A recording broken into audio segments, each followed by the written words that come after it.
Hey Hawk, so this video is specifically for you and your plantar fasciitis. So we're going to go over a couple things to help correct it, and also a couple things to help strengthen your arches. What you probably didn't know is that your problem isn't actually in your foot. Most likely your problem is in your hips. What happens is a lot of the time that I realize you can't see me, but anyway, I'll keep talking. But most of the time what happens is your problem actually isn't in your foot, it actually starts in your hips. I would almost lay money that your problem is you have one of your hips is higher than the other. And if it's not that, then it also could be your hips naturally pivot at an angle going down like this.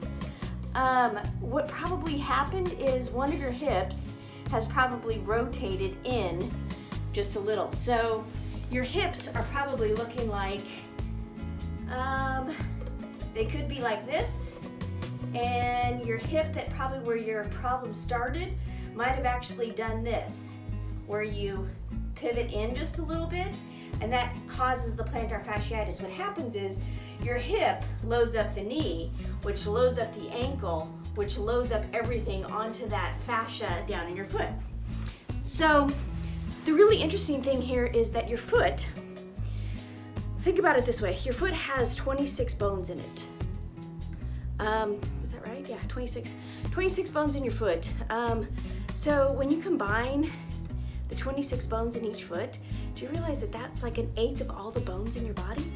So that's a lot of bones. God didn't design your feet with only one bone at the bottom of it. He designed it with 26 bones in the bottom of your feet so that your feet would move.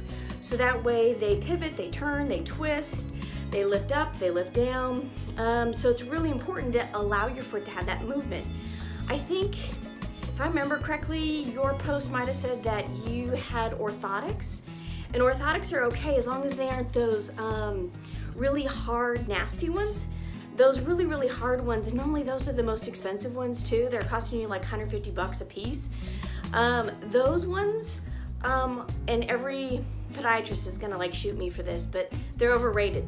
Your foot was made to move. So when you put your foot in a one position, it doesn't allow your foot to move and to do the things that it needs to do. So quite honestly, I would get rid of those really hard, clunky orthotics.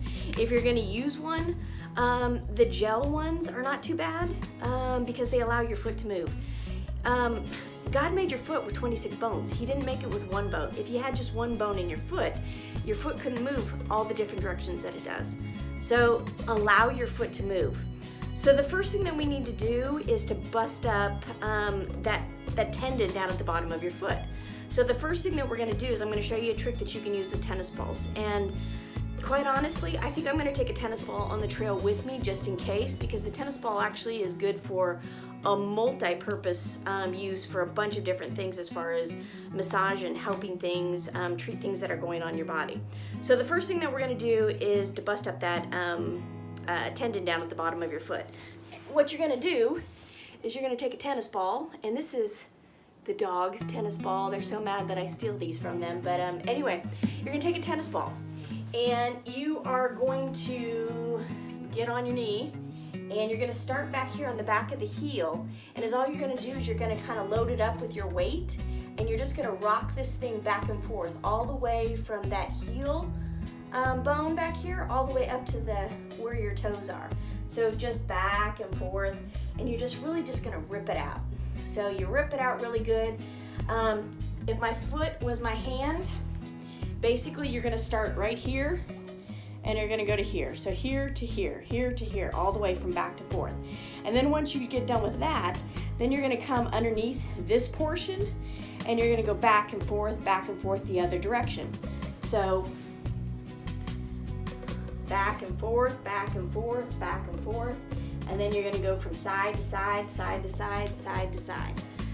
So that's the first thing that we're gonna do, is we're gonna bust it up with the tennis ball. So I wanna show you another stretch that you can do to help. One of the stretches that you can do, and let's back it up so you can see, is what you're gonna do to help your ankles unload is you're gonna put them down flat and sit on them. If that's comfortable and that's doable, I want you to lean back. If you can lean back and that's doable, lift the knees up. Really get a good stretch.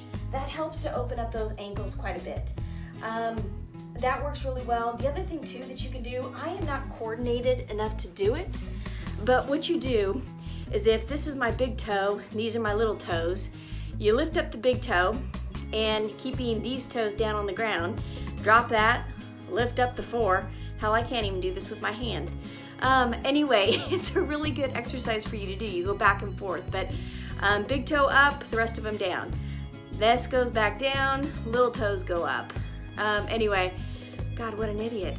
Anyway, try this. If you can do it, freaking awesome, but I am not coordinated or whatever it is enough to do it. So try that. That's a really good trick too, as far as that helps to strengthen those small intrinsic muscles down in your foot. Okay, so the next thing that we're gonna do is we're gonna take our trekking poles. Since we have them, we might as well use them as a tool, something else we can use. And we're gonna rub out our gastrocnemius muscles in the backside of your calves. So what I do is I normally, hopefully you can see this too, but I normally will just take the stick on the backside and I run it back and forth, back and forth, back and forth. Give yourself some good pressure.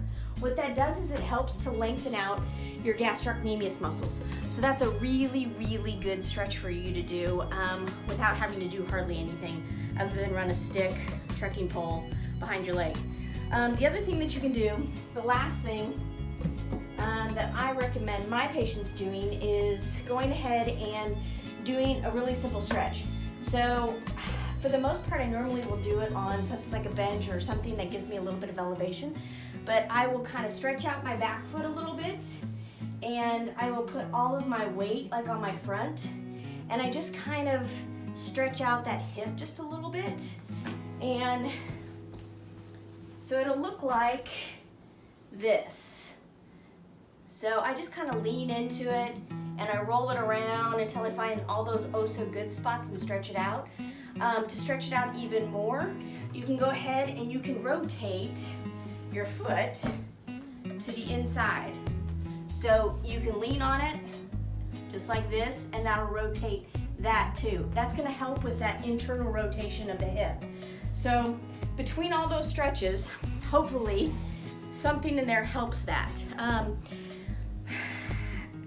For the most part, the tennis ball helps the most, to be honest. The stretching, the exercises, all that stuff will help. But it's just a matter of, quite honestly, if you're wearing those orthotics, I would get rid of those. But that's totally up to you. I know some people wouldn't want to change their hiking, I don't know, routine so quickly to when they're gonna do a 6-month through hike.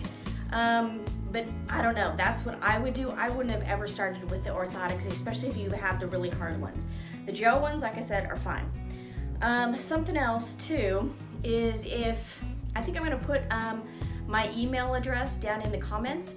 If you will contact me through my email and send me your address, I will go ahead and I will send you a couple of samples for your hike of the Sombra. And the Sombra is the professional grade icy hot that I use here in the office. This works great for plantar fasciitis, especially like at nighttime, and you need the inflammation to calm down and to give you a break. This stuff really helps. And also it comes in a very citrusy menthol smell, which also helps to open up your sinuses. So I'm gonna leave my email address in the comments. Email me your address, Hawk, and I will send you some samples before your hike starts. So I'll get those out ASAP. If anybody has any questions or they need some more information about something or something better described or a better picture, don't hesitate to leave me a message in the comments and I will get back to you as soon as I can. So thanks for watching. Hopefully this helps.